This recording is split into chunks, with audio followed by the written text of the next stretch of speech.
This week is finals week, so I don't have the time to work on anything even moderately sized. But I watched this Coconut video where he interviews a 3 Gen Singularity and wanted to comment on it briefly. I say interviewed, but in reality it was more like a passive execution. The 3 Genner did not come out looking good from this, and Coco gave him more than enough rope for the community to hang him with. What would you do if they kind of like nerfed 3 Gen setups? I'd probably stop playing DVD. Bye, have a great time. There are a lot of little things in this video that I really want to jump down his throat with, but in the interest of brevity, I'll just go after the big one.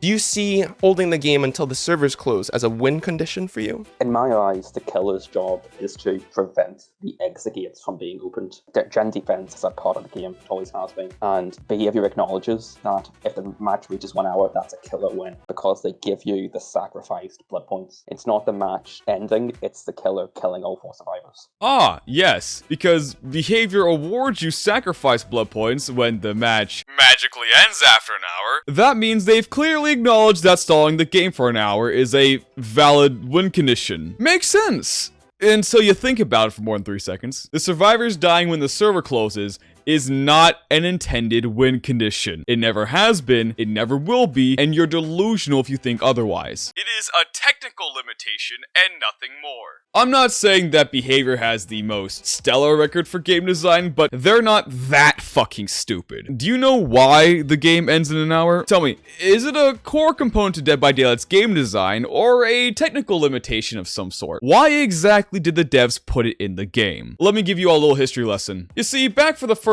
3 years of DBD's existence, the games didn't end after an hour. In fact, they didn't end at all until after the survivors had either all escaped or died, assuming no one disconnected. And this was a massive problem. You see, back in the good old days, there was something called a hatch standoff. If the last survivor and the killer both found the hatch at the same time, the two of them would just start standing there, gazing lovingly into each other's eyes and collecting enough crows to make the artist wet. Why didn't the killer just close the hatch and down the survivor? Because they couldn't. Closing the hatch wasn't a game mechanic back then, and if they hit the survivor, even if they downed them, the survivor would be able to slink inside the hatch while the killer was still wiping the blood off his blade. Why doesn't the survivor just jump down to the hole? Well, because if they do that, the killer would just grab them and sling them right onto a fresh meat hook. Guess what, bitch? I got a controller for your ass! The first player to move loses. So they just waited, and waited, and waited, until someone finally got bored and lost. And this shit would last for hours. So behavior changed it. On patch 2.7.0, behavior reworked the hatch and added in the endgame collapse mechanic. The killer could now close the hatch, and once the hatch was either closed or the exit gates had opened, a loud noise would resound throughout the trial, and a big bar would appear on the screen and start slowly ticking down to your eventual death. Once the gates were opened and there was only one survivor left in the match, i.e. the game was quote-unquote over, you had 3 minutes to either get the fuck out of the trial or stay there permanently. And this wasn't something that was quietly released into the game and that was only mentioned once or twice in a live stream or maybe on a forum post or two. No, behavior heralded it from the high fucking heavens and slapped a big fucking bar across your screen. You couldn't possibly not know about it. This is the kind of shit I expect to see when behavior adds a new win condition. And yes, keeping the survivors in the trial until the ante brutally kills them all, as the trial itself breaks down and collapses, is a win condition. And not just because the killer gets blood points from it, but because the devs did everything in their power to make sure you goddamn knew it. But even then, the trials could theoretically still last indefinitely. You see, when DBD first launched, it had a peer-to-peer based multiplayer connection. The killer's computer and internet connection would serve as the host for the match, meaning that as long as the killer was playing the game, there was no inherent time limit. So even after the endgame collapse was added, the survivors could still hold a killer hostage by just hiding in the corner of the map somewhere and refusing to touch the objective until the killer finally DC'd, and the survivors magically won by not playing the game. Now, of course, this barely ever happened, but it was theoretically possible. Still, that wasn't the reason why behavior introduced dedicated servers into the game. In patch 3.2.0, behavior introduced dedicated servers into the game because it was a good quality of life change that everyone had been asking for years. And they could finally afford to do so without having to pimp out their employees on the street corner. Of course, internet bandwidth doesn't grow on trees, meaning that the trials would have to end eventually for the sake of other matches being started, so they quietly added a 2-hour time limit to the trial, assuming that it would be more than enough time to play a match of Dead by Daylight, which typically lasts between 10 and 20 minutes. I mean, what kind of sociopathic asshole would want to play a single match of Dead by Daylight for 2 whole hours, let alone 1? And they were right, the 2-hour time limit never came to play for at least a year. Hell, no one even knew about it until... Once, there was a man who lived in Mother Russia. His name was Boris, and he was a professional Russian hacker. He designed a cheat software for Dead by Daylight and sold it for $50 USD a month to DVD players that were dog shit at the game and refused to put in even the slightest amount of effort to get better. The dog shit players installed the cheat software and instantly felt a sudden, nigh orgasmic rush of power.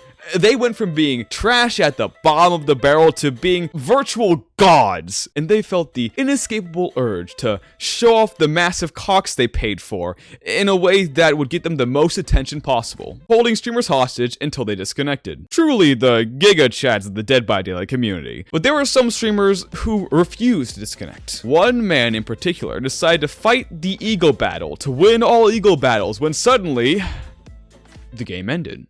After 2 hours of game time, the server closed, and the cheater just died. And this was how the completely valid and intentional win condition that a certain aspiring chess player would one day popularize was discovered.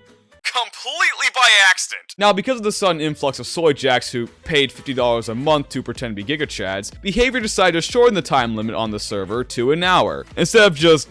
I don't know, removing the DC penalty if you stay in the match for at least 20 minutes. Since most matches only last about 10 minutes, it would be safe to assume that when a match lasts twice that amount of time, either it's a really intense struggle that both sides are heavily invested in, or some bullshit is going on, and it's best to just let everyone trapped inside the match to just choose to go next already without any consequences. And thus, the great chess wars were set into motion, but we really don't need to cover that for this video. In case it has been blatantly obvious already, the survivors dying in Endgame collapse is a valid win condition, but the survivors dying when the server closes isn't a valid win condition for the following reasons. 1. Original necessity. Both mechanics were introduced for completely different reasons. The endgame collapse was added into Dead by Daylight because of an internal mechanical problem. Having a scenario where the first person to jump loses is an oversight in game design. The endgame collapse was necessary for internal reasons. The server closing is because of a technical limitation, and the max game time shortening to an hour was a response to an external problem. If bandwidth was infinite and cheaters didn't exist, the matches would probably last indefinitely if they needed to. The 1 hour time limit was implemented for external reasons. 2. Information and feedback. When the endgame collapse timer is triggered, there is a huge fucking bar on the screen, and the trial grounds themselves start to collapse. At any point in time, you can look at your screen and know what is happening and exactly how much time you have left. In an hour, the game server closes, and you have no way in-game of knowing how much time you have left in the match. 3. Presentation. When the end game collapse timer ticks down to 0, a giant, spidery tendril bursts out from the ground and pierces your heart as you twitch helplessly as your life force slowly drains from your body to feed an ancient eldritch horror. When the server closes, the game just cuts to the post-match screen. Whoa! When compare the server closing win condition to an actual win condition the devs added into the game, we find it lacking on every front possible. That's even if we ignore the fact that the killer's objective isn't to pressure the gens. It's to kill the survivors. Specifically, to kill the survivors by putting them on sacrificial meat hooks. This is day 1 shit here. You literally learn about it during the tutorial. Hell, even the endgame collapse is in the tutorial. Can you guess what's not in the tutorial? Gen pressure isn't your objective. It's a tool in your arsenal to help you achieve your objective. Just like hitting a survivor and breaking a pallet are also tools. Claiming otherwise does nothing but show a complete lack of understanding of how this game works. We have every reason to assume that death by server closure is not an intended win condition, and no reason to assume that it is. So, therefore... But lad, it still gives you blood points, just like every other official game mechanic. Yeah, because the game is coded to give you blood points whenever a survivor dies. If behavior didn't want death by server closure to count as a kill, then why did they code it to count as one? Would you rather the survivor just magically escape?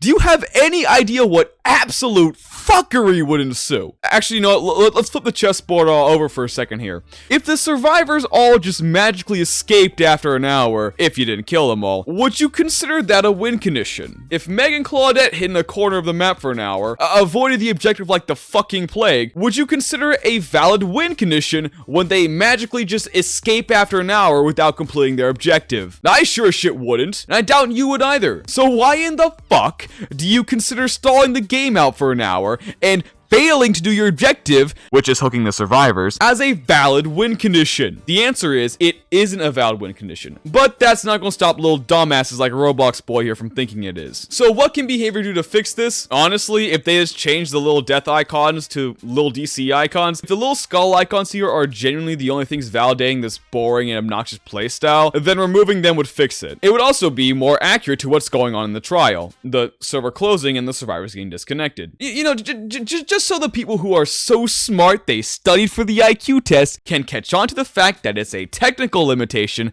not a valid win condition. Take it easy, everyone, and have a nice night. If I could speak to the community, I would say I think the biggest thing is that behind everyone who plays a certain way, there's a real person behind the screen. And I think that it would just be so nice if people could play the game how they wanted without being villainized. Because I think that's a big problem right now. Oh, fuck off. You don't get to do that here. I mean, technically speaking, Roblox Boy isn't wrong.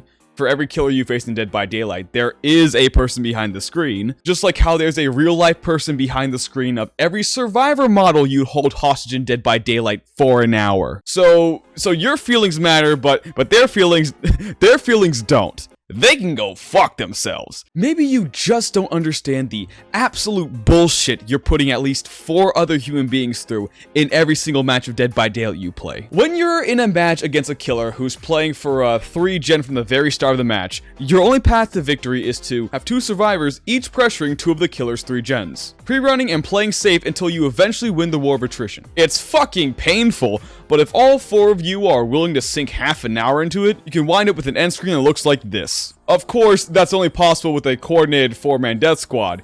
If you're just fucking around with your friends in this casual party game or, God forbid, solo queue, you're fucked. You don't have any option to win anymore. The only meaningful choice you can make is how exactly you want to lose. Do you want to just run into the killer and get this over with? Do you want to go AFK under a hook while you make yourself some chicken tendies?